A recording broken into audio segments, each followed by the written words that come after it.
जहां भी चल रहे हैं, चला करेंगे, चलते हैं, चल रहे चलेंगे, वहां आस पास के पक्षियों को भी इसका राहत मिलेगी। और जैसे सुखदेव व्यास जी की पत्नी के पेट में समा गया, गर्भ में, उसके बाद 12 वर्ष तक गर्भ में रहा।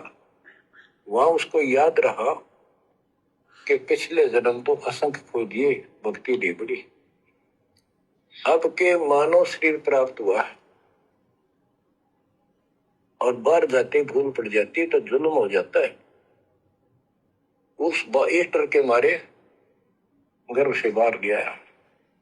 12 वर्ष बीत गए, ब्रह्मा विष्णु महेश को टेंशन हुई, ये तीनों आ गए। इन्होंने कहा कि सुखदेव बाहर आओ, 12 वर्ष तक गर्भ में ठीक नहीं, हमारी मर्यादा खत्म होती है। 9 महीने भी माताएं गर्भ में बच्चा रखती है, बहुत परेशान हो जाती है, और 12-12 वर्ष रक्षा करेंगी, ये गलत परंपरा डलती है, आप ऐसा ना करो, बाहर आओ। तो सुखदेव ऋषि ने कहा कि परवरदिगारो, हे भगवानो, अब मुझे ज्ञान हो गया, बाहर आती आपकी माया, यह त्रिगुणों में माया हमें अचेत कर देती है, सब भुला देती है, इस माया में रोक दो, फिर मैं बाहर आऊं। सुखदेव जी की कथा सुनाई गुरुदेव ने। जब सुखदेव के पिताजी का क्या नाम था? वेद व्यास जी। वेद व्यास जी की पत्नी ने जब जम्भाई ली, मुंह खोला, उबासी आई, तो सुखदेव ऋषि जो पहले उस तोते में था, तोते के शरीर में था, वो शरीर उसने त्याग कर अपनी सिद्धि से और सूक्ष्म रूप बनाकर जब वेद व्यास की स्त्री ने जम्भाई ली, मुंह खोला, तो सूक्ष्म रूप में उसके अंदर जाके बैठ गया और 12 साल तक बाहर नहीं आया। तब तीनों देवताओं को पता चला तो तीनों ने जाकर प्रार्थना की, क्योंकि और तो इनका जोर चले नहीं, मां के गर्भ में तो जोर इनका चलता नहीं है, कि ऋषि जी बाहर आ जाओ, ये गलत परंपरा पड़ जाएगी। 9 महीने माता बहनें दुखी हो जाती हैं गर्भ में बच्चा रख के, 12-12 महीने रखेंगे तो कैसे चलेगी सृष्टि। नहीं आया, मना कर दिया, क्योंकि मां के गर्भ में आगे का पीछे का भूत भविष्य का सब पता रहता है। ये मनुष्य जन्म क्यों मिलता है? ये बाहर आके जो हम ये डले ढोते ना, पैसा कमाने में लगे रहते हैं दिन रात, काम धंधा और टाइम, देखा देखी, मान बढ़ाई में, धन जोड़ने में, मां के पेट में सब पता रहता है कि कुछ नहीं जाना साथ में, और ना तेरी यहां सदा कोई महिमा रहेगी। अरे यहां दुनिया भगवान को भूल जाती है, 2 कोटि के जीवों को कौन याद रखेगा? आज हम अपने दादा परदादा को कितना याद करते हैं, परदादा का तो शायद 90% लोगों को मालूम भी नहीं होता है, नाम तक नहीं पता होगा, ना उनकी कभी शक्ल देखी। दादा को जरूर पहले श्राद्ध निकाला करते थे, साल में एक आधी बार याद कर लिया करते थे। यहां लोग भगवान को भूल जाते हैं। आप और हमारे जैसे कुतरों को, जो कोई 2 लाख करोड़ का मालिक बन गया, कभी कोई प्रधानमंत्री बन लिया, कभी कोई बहुत बड़ा कोई मंत्री बन लिया, कौन याद करता है? यहां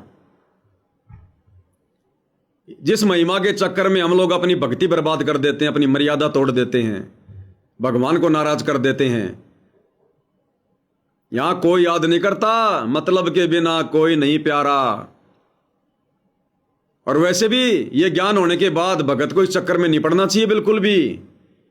भगत को तो परमात्मा ने थर्मामीटर दे दिया बचने के लिए, ज्ञान दे दिया। अब मान लो भाई और बहनों, आज कोई भगत है और उसकी बहुत ज्यादा महिमा हो गई, अब जिसको ज्ञान है वो तो इस चक्कर में पड़ेगा नहीं, चाहे कितनी महिमा हो जाओ उसकी, वो तो जड़ से परिचित है कि ये कितना गंदा लोक है, यहां कोई किसी की महिमा नहीं है। तो वो भगत काल के जाल में नहीं फंसेगा, उसको पता है कि आज तू जैसी भक्ति करेगा, जैसी मर्यादा निभाएगा, जैसा दान धर्म तू करेगा, जैसा गुरु जी के प्रति तेरा भाव होगा, तेरी श्रद्धा होगी, ये शरीर छोड़ने के बाद में वो सारा भक्ति धन लेकर तू चला जाएगा जहां भी तूने जाना है। अगर पूर्ण मर्यादा में रहा तो परमात्मा तुझे शतलोक में भेज देगा।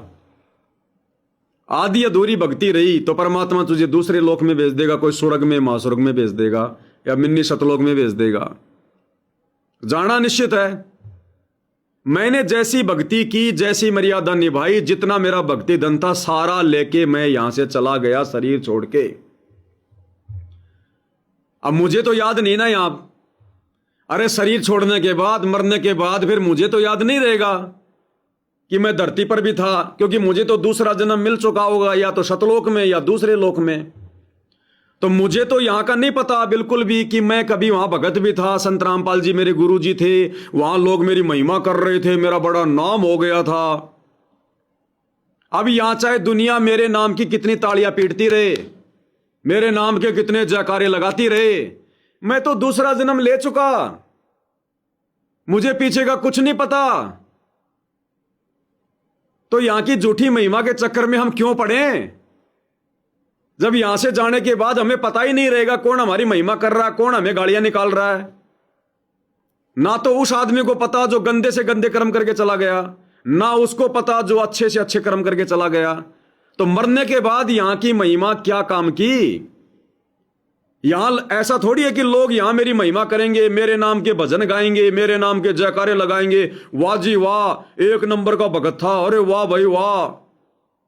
तो ऐसा नहीं है कि अब दूसरे लोक में जाने के बाद में यहां लोगों की महिमा करने से मेरा भक्ति धन जो है जुड़ता रहेगा। ये कोई चैन सिस्टम नहीं है, ये कोई मार्केटिंग सिस्टम नहीं है, MLM सिस्टम नहीं है, मल्टी लेवल मार्केटिंग सिस्टम नहीं है जो आगे से आगे मेंबर बनाते रहोगे मेरा चेक वहां जाता रहेगा। तो ज्ञानी भगत को तो इस बात का ज्ञान हो जाता है गुरु जी का सत्संग सुन के कि यहां की महिमा तो थोती महिमा है। ना मेरे मरने के बाद मेरी बुराई करने से मेरे भक्ति अकाउंट में कोई बुराई जमा होगी, ना मेरे मरने के बाद यहां कोई मेरा जय जयकार करेगा, मेरी अच्छाई करेगा, तो मेरे भक्ति अकाउंट में कुछ नहीं होना। वो खाता मेरा बंद हो गया शरीर छूटते ही।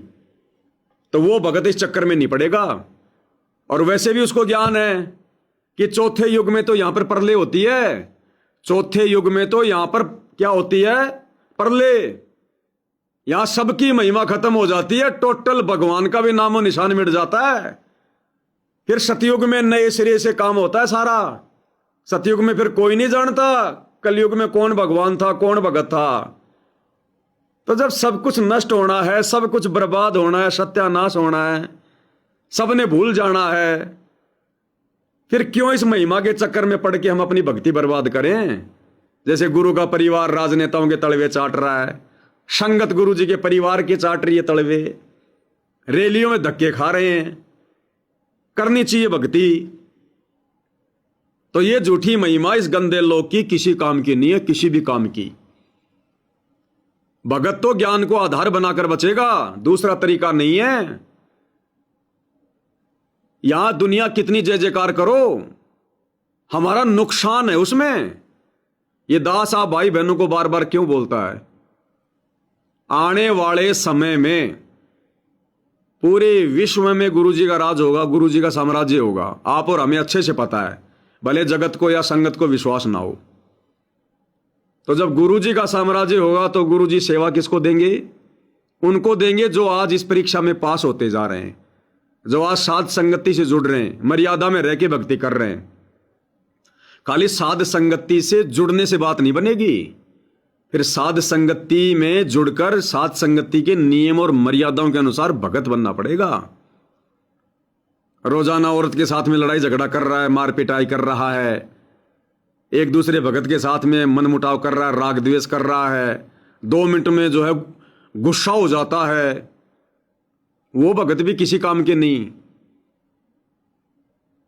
अभी होली के ऊपर जगह जगह साध संगतियां थी, तो एक जोधपुर से भगत जी हैं, उनका फोन आया, मैसेज आया उनका कि भगत जी मैं चूरू साध संगति में गया था, राजल देसर, शायद वहां का नाम लिया यार कहीं होकर, मुझे ध्यान नहीं आ रहा, चूरू बताया शायद। तो वहां जाने के बाद में जब दास ने एक मैसेज डाला, लाइव में बताया कि भाई क्यों गए आप वहां, कहीं नहीं जाना था, रोजाना साथ संगति हो रही है, लाइव हो रही है। इस साथ संगति में जो तुम्हें मिलेगा वो वहां मिल जाएगा क्या? तो कई भक्तों को बड़ा इस बात को लेकर पछतावा हुआ। तो वो भगत बता रहा था कि मैं भी वहां गया हुआ था, मैंने तो भगवान से माफी मांग ली, लेकिन कुछ भक्तों ने वहां पर भगतपना नहीं दिखाया, जो अपनी औरतों के साथ में गए थे साथ संगति में।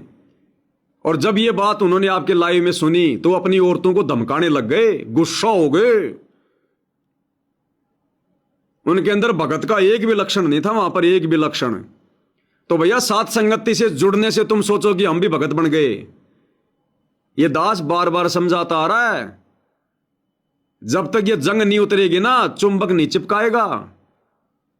चाहे कितनी आरती उतार लो, कितने भोग लगा लो, कितनी साथ संगतियों में चले जाओ। गुरुजी ने दास के लक्षण क्या बताए, जीवित मरना क्या बताया, भगत के 16 श्रृंगार क्या बताए, भगत के 5 जो है गहने क्या बताए। भैया सारी चीजें धारण करनी पड़ेंगी। ये काम क्रोध में अगर सड़ रहे हो, ऐसा नहीं है कि हमने अपनी भक्तमती के साथ में भाई बहन के रिश्ते बना लिए, काम वासना से दूर हो गए और बात बात पे जो है मतलब गुस्सा कर रहे हैं। तो कामी क्रोधी लालची मर्यादा निभानी पड़ेंगी सारी। अकेला काम वासना छोड़ने से बात नहीं बनेगी। तो अब आगे क्या कह रहे हैं पूज्य गुरुदेव भगवान? परमात्मा बता रहे हैं, तीनों देवताओं ने फिर जाकर सुखदेव ऋषि से प्रार्थना की कि आ जाओ बाहर, सिस्टम बिगड़ जाएगा। तो सुखदेव ने कहा कि भैया ये जो आपकी माया है ना, रजगुण ब्रह्मा, शतगुण विष्णु, तमोगुण शंकर, ये आपकी जो त्रिगुणीमयी माया है जो पूरे संसार को प्रभावित कर रही है, सबको फंसा के रखती है। मां के गर्भ से बाहर आने के बाद जीव भूल जाता है, मैं पहले कहां था, कौन था, क्या था, मनुष्य जन्म क्यों मिला है, मकसद क्या है, मुझे करना क्या चाहिए। तो सुखदेव जी ने कहा कि भैया इसको रोक दो। तो तीनों देवताओं ने कहा कि भैया हमारे बस की बात नहीं है इस माया को रोकना। तो बोला भैया मैं नहीं आने वाला। अंत में तीनों देवताओं ने डिसीजन किया कि भैया हम इतने समय के लिए रोक सकते हैं जितने समय भैंस के सींग पर राई का दाना ठहर जाए। अब भैंस का सींग तो ऊपर से बिल्कुल गोल मटोल आता है, पैना पैना, और उसके ऊपर कोई अगर सरसों का दाना या राई का दाना रखना चाहे वो रुकेगा ही नहीं, रखते तुरंत नीचे गिरेगा। यानी 1 सेकंड का भी 100वां हिस्सा।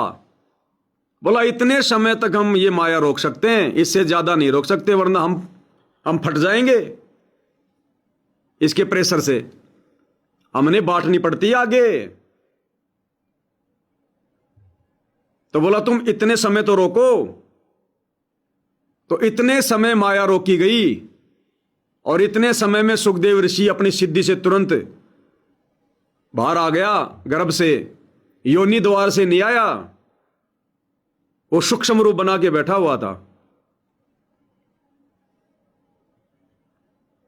तुरंत बाहर आ गया और 12 साल के बच्चे का रूप बना लिया।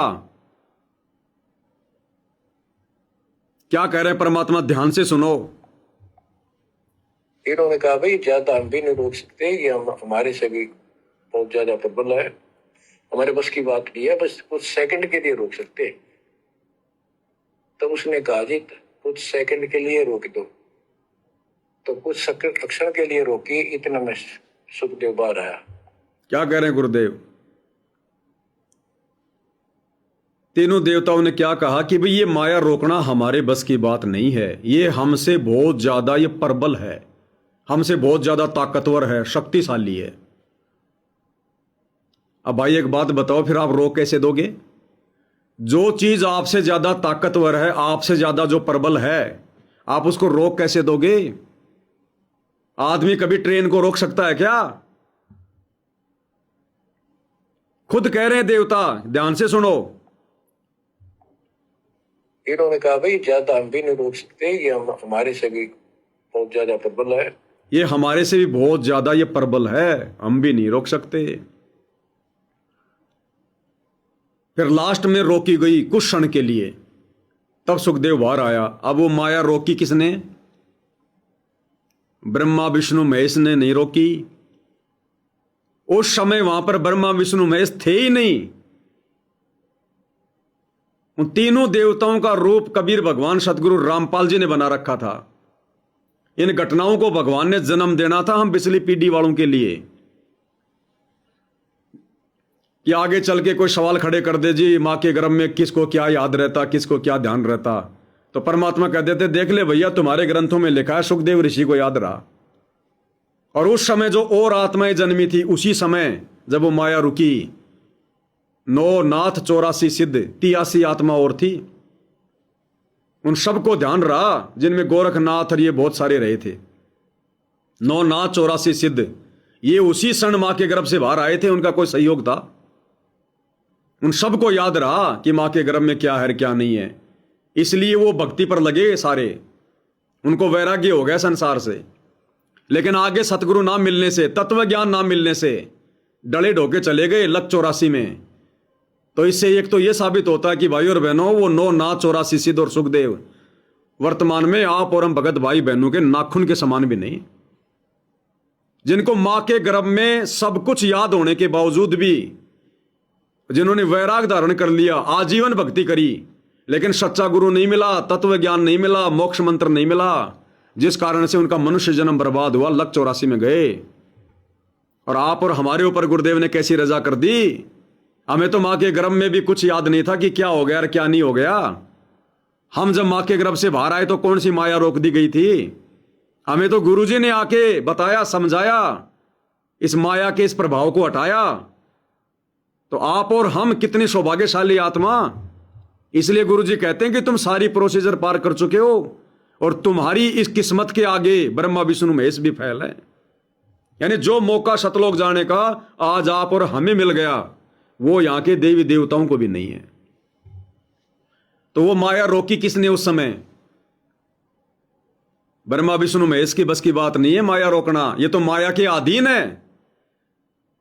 अरे ब्रह्मा विष्णु महेश को एक एक गुण से, एक एक इस गुण से युक्त, ब्रह्मा जी को रजोगुण से युक्त, विष्णु जी को शतोगुण से युक्त और शंकर जी को तमोगुण से युक्त किसने कर रखा है, काल ने।